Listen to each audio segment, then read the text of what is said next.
The first thing I noticed was how quiet the hallway had gotten. It was early afternoon, and the sun had poured through the kitchen windows just a few minutes before. I'd been upstairs, sorting through old cookbooks to find the recipe for Robert's favorite stuffing, the one with cornbread and bits of apricot. Thanksgiving was 2 weeks away. I always started planning early. It gave me something to look forward to, something to prepare for. This house, this kitchen. It still felt full when the holiday came around. Or, at least it used to. If you're drawn into this story of quiet betrayal and unexpected strength, subscribe, and stay tuned for more stories where truth is served at just the right moment. I wasn't trying to eavesdrop. Truly. I only came down to grab a cup of tea, assuming my son Daniel had stepped outside to take a call. But I stopped short at the bottom of the stairs. His voice drifted from the dining room. Low, clipped, the kind he used when he was trying to sound reasonable. "No, we just need to push it a little harder," he was saying. "Frame it as safety, maybe. Say the stairs are getting risky. She doesn't need to live alone anymore." Pause.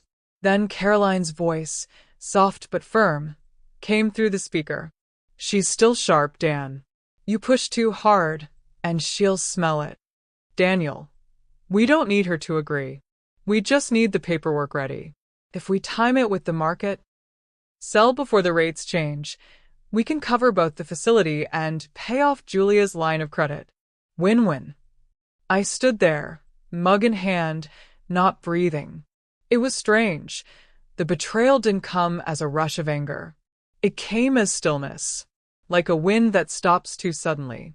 I waited until I heard the call end, waited until I heard him open the fridge and mutter something about almond milk.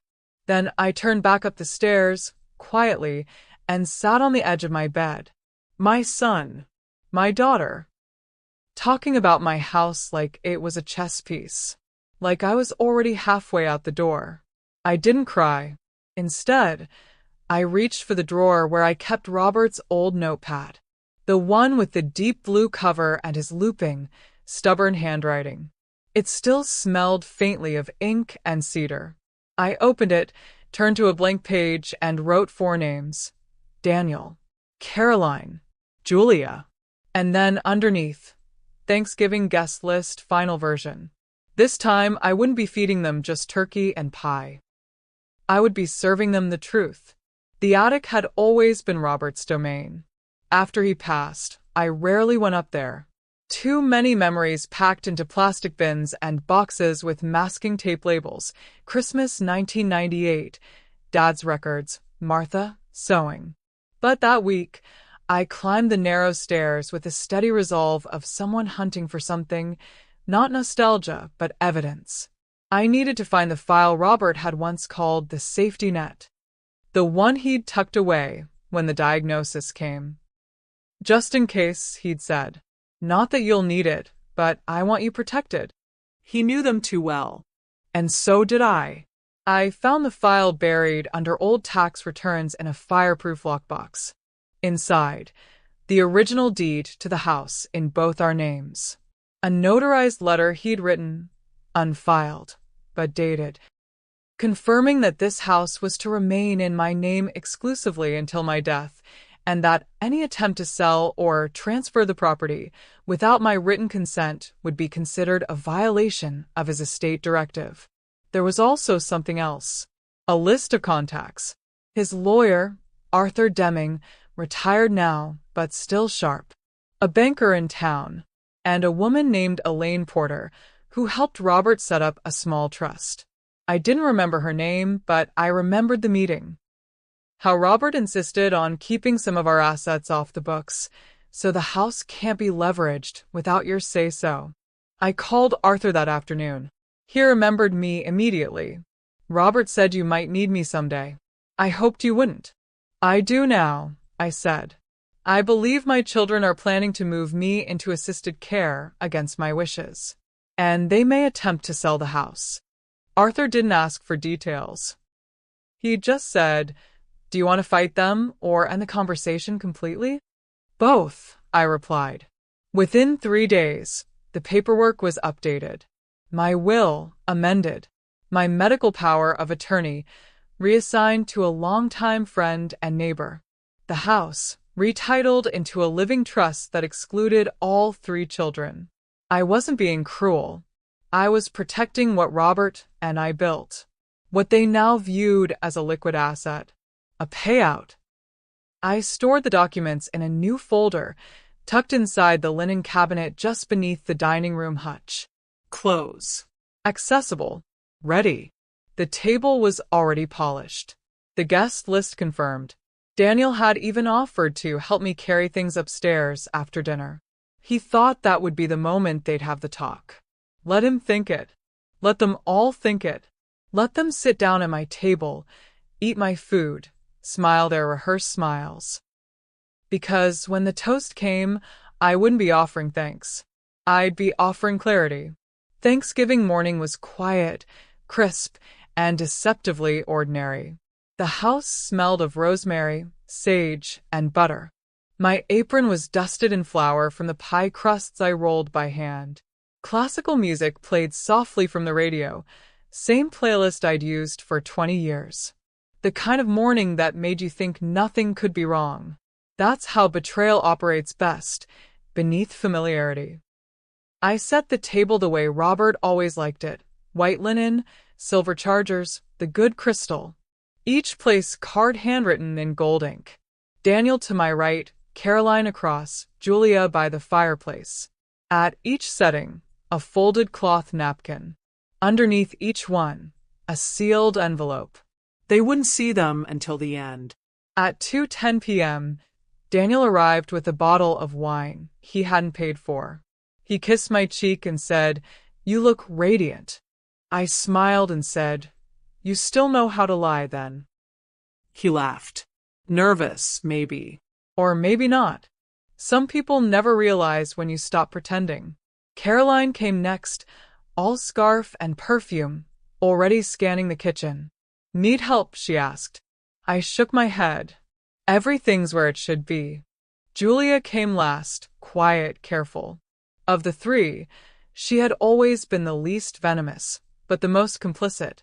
She never started the fire. She just watched it burn. Dinner began at 3. We made small talk. Football. Weather. The price of turkey. They were all waiting for the moment to pivot the conversation toward next steps, to gently suggest how a community might be good or how we just worry, Mom. It came halfway through dessert. Daniel cleared his throat, set down his fork. "Mom, we've been thinking." Caroline folded her napkin. "Just hear us out. It's only because we love you." Julia reached for my hand. "You deserve to be somewhere that looks after you."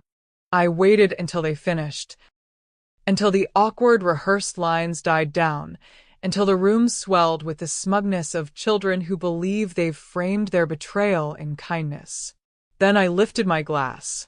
"Before we talk about care," I said, "let me offer a toast." They smiled. That's the thing about people who underestimate you. They always smile before it breaks. "To clarity," I said, standing. "And to knowing who your children are." And I gestured for them to lift their napkins. 3 pairs of hands unfolded cloth, revealing cream envelopes with their names in bold print.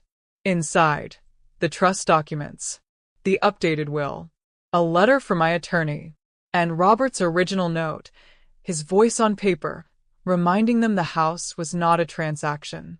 It was a life, one they didn't build, one they would never own. I raised my glass again. "Happy Thanksgiving," I said. "This will be my last one hosting." They didn't speak for a long time. Daniel was the first to react. His brow furrowed as he flipped through the pages, scanning for a loophole, for some trace of ambiguity. There wasn't any. His mouth tightened, but he said nothing. Caroline turned red, then pale. She folded the papers twice, too tightly, and placed them back into the envelope as if doing so might undo what she had just read. Julia looked at me, not angry, not embarrassed, just stunned.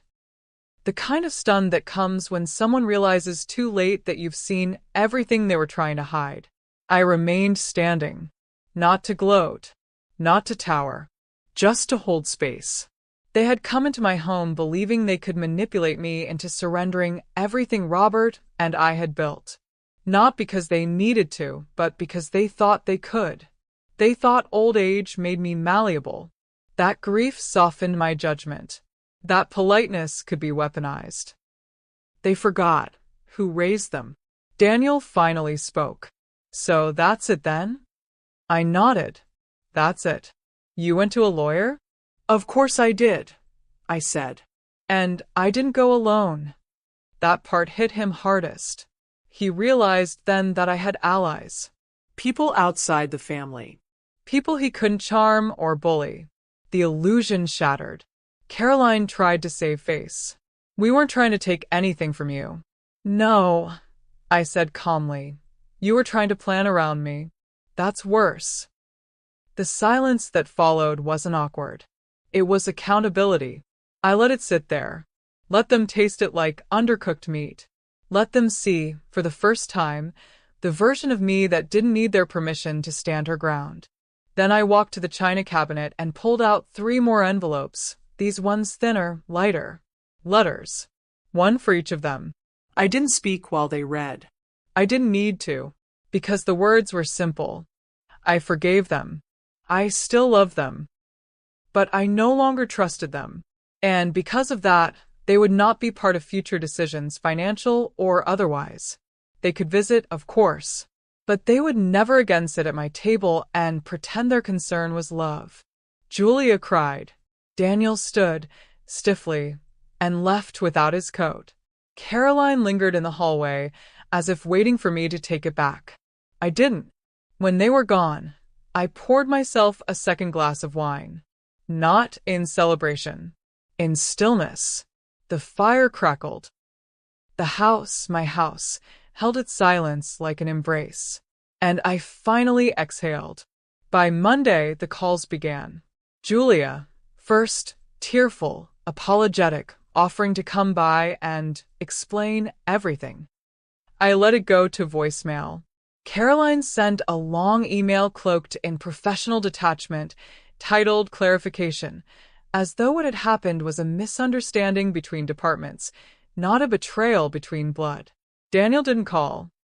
He sent a legal inquiry through a mutual contact, asking for a copy of the trust.